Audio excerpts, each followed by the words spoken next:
Imagine time as a living ocean. If you stare long enough, the waves look the same, yet each crest is a new story. Did the ancients see time that way? And if they did, what might those stories teach us about the cycles we live inside today? Welcome to Beyond the Mind channel. In this episode we follow the old maps, the Vedic maps of time, cycles, and the subtle worlds, and we ask a practical question. How can these mythic maps sharpen our attention, ground our practice, and reframe the way we live in time? We will move slowly. First we'll open the cosmological stories themselves. Then we'll walk through the way time is measured in those stories, the nested cycles that stack one on another. Next we'll step into the symbolic worlds they describe, the Lokas, the cosmic egg, the mountain axis, and finally we'll translate these images into tools for practice in a short experiment you can try across a week. These ideas come from Vedic and Puric sources, preserved in hymns, Upanishads, and later Puras. I will cite the sources at the end and point to modern scholarship so you can check them yourself. Where direct correlation with modern science cannot be confirmed, I will say so. My aim is to honor the original maps and to explore useful parallels, not to force agreement where there is none. Let us begin where the Vedic stories begin, with a seed, a womb, a golden egg. In many Vedic images the universe begins from a seed, Hiranyagarbha, the golden womb or cosmic egg. It is a poetic compression. Within a single kernel is the potential for manifold worlds. From that seed unfurl layered ages and repeating cycles. The classical Vedic and Puraic chronology uses nested scales. A single cycle commonly taught is the fourfold yuga cycle, Satya or Krita, Trita, Dvapara, and Kali. These are presented as descending ages, one long age of increasing harmony and clarity, then a progressive shortening and densification, until the cycle renews. According to traditional Puric calculation, those four yugas together make a mahāyuga. Traditional texts give very large numeric lengths to these yugas, numbers that place a single mahāyuga in the millions of years.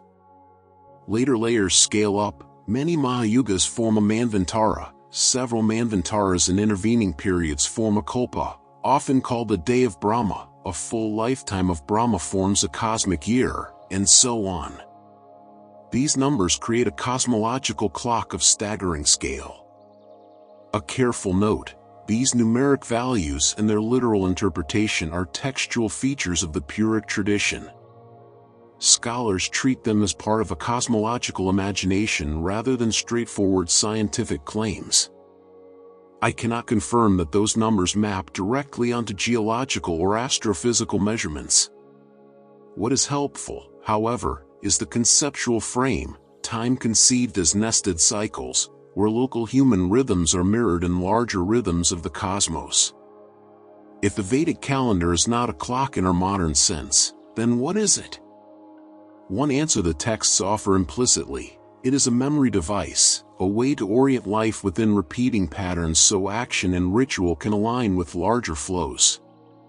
Now, from the arithmetic of ages we move into the geography of worlds, the subtle realms the sages map as locations of being. The Vedic, Puric world is not only temporal, it is stratified. The cosmos is often described as a set of worlds, Lokas above and talas below, arranged in concentric or vertical order. Common lists include 7 higher Lokas and 7 lower talas. These names point to different modes of existence. Bhu is the ordinary earth world, Svarga is a realm of light and seasonal joy, Satyaloka is sometimes described as the domain of truth and the highest realized state. The lower talas are not merely sinister underworlds, many function as alternate orders of life with their own rules and inhabitants. Images like the mountain axis, Meru, and symbols such as the lotus or the cosmic ocean knit the map together.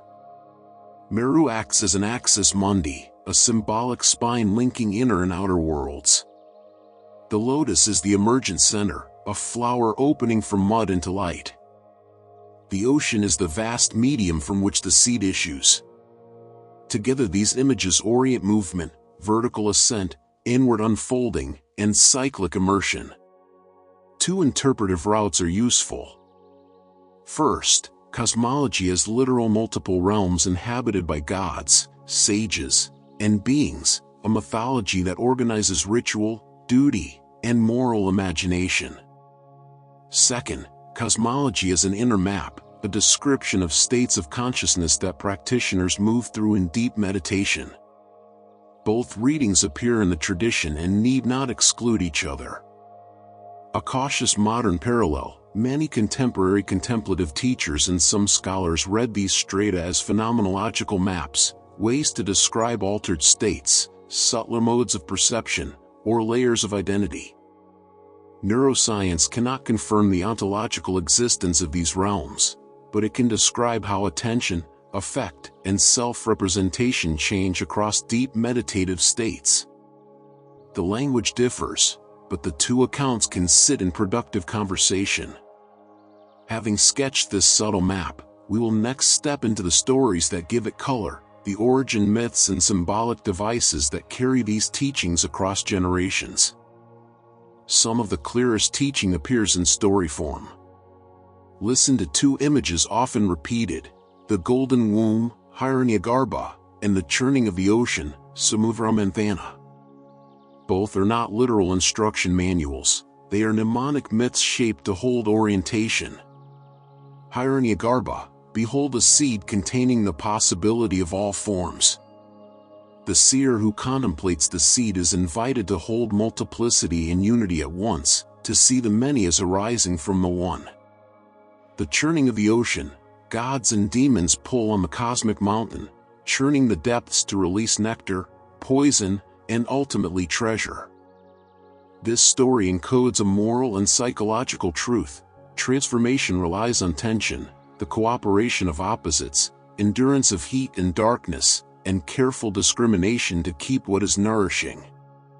In the Upanishads, dialogues between teacher and student condense metaphysics into practice. A teacher asks, "What remains when the world falls away?" The student replies, "Or sometimes cannot." The point is not to win an argument, the point is to craft the tension so the felt sense of being can be investigated. The cosmological images become scaffolds for that investigation. We will try a short contemplative experiment now, just 2 minutes.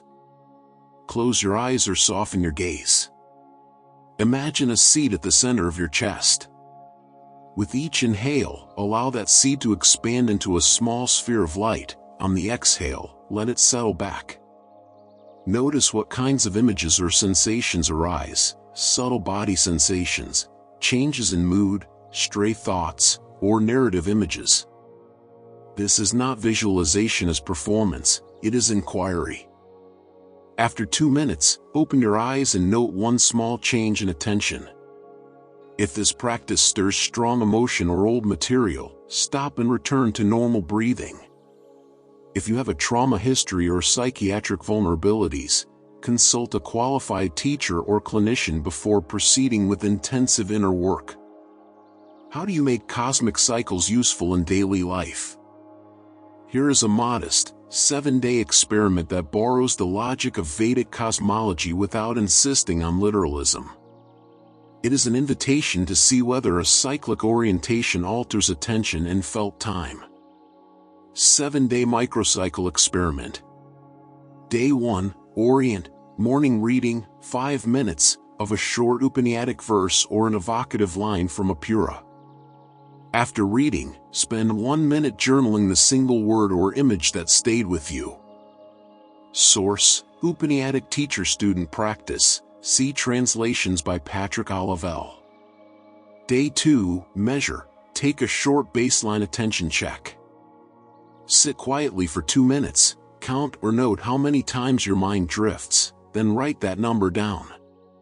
Day 3, rhythm, introduce a 3-minute morning breath practice, inhale 4 counts, exhale 6 counts.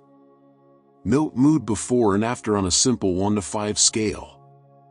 breath practices and autonomic effects summarized in reviews by Lehrer, Brown and Gerbark, and Stephen Porges' polyvagal framework. Day 4, Silence. Reserve a 10-minute evening silence, no screens, no talking, using the seat at the chest contemplation from earlier, 2-minute pulsing sphere practice expanded to 10 minutes. Take one brief note afterward about how your sense of time felt.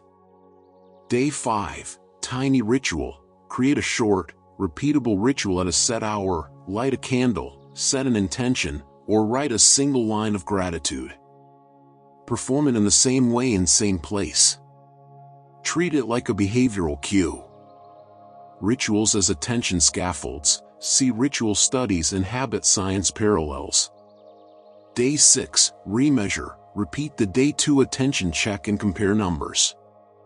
Note one qualitative difference, fewer drifts, steadier breath, different tone. Day 7, Synthesize. Write a short note. What felt different? Which practice was easiest? Which shifted your sense of time or attention? Keep entries brief, 1 sentence per day is fine. Practical experiment notes. Keep commitments very small. Consistency beats intensity. Small, repeatable acts produce measurable habit change over time. Principles from N of 1 behavioral experiments. Record tiny data, a checklist, a 1-line daily note, or a quick voice memo works. These micro-observations are your evidence. Treat yourself as the scientist.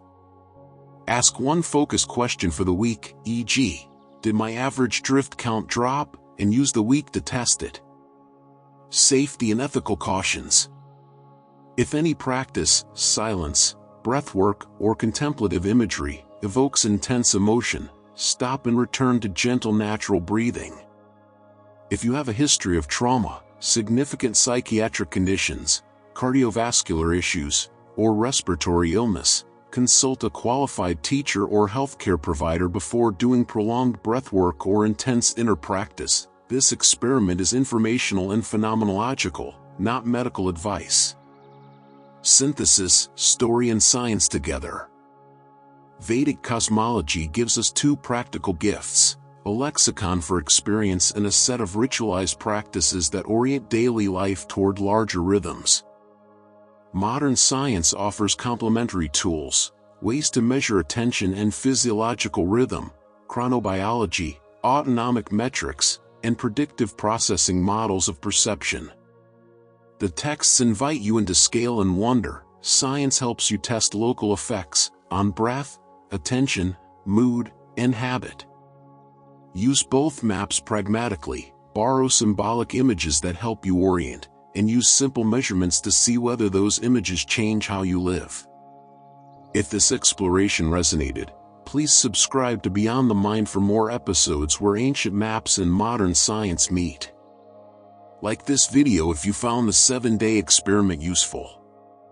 Comment below which image, the seed, the churning ocean, or Mount Meru, felt most alive to you. If you try the week experiment, share one small result so this community can learn together. Thank you for watching. Breathe gently and return to the map as you need it, not as dogma, but as a guide. Sources and further reading, brief pointers you can check. Selected Upanishads, translations by Patrick Olivelle, Vayapura and Srimad Bhagavata Pura, for traditional yuga and loka descriptions, reviews and summaries on breathwork and autonomic regulation, e.g., Lehrer, Brown and Gerbark, Stephen Porges' writings on autonomic state, overviews of chronobiology and human rhythms, work by Till Renneberg and chronobiology reviews.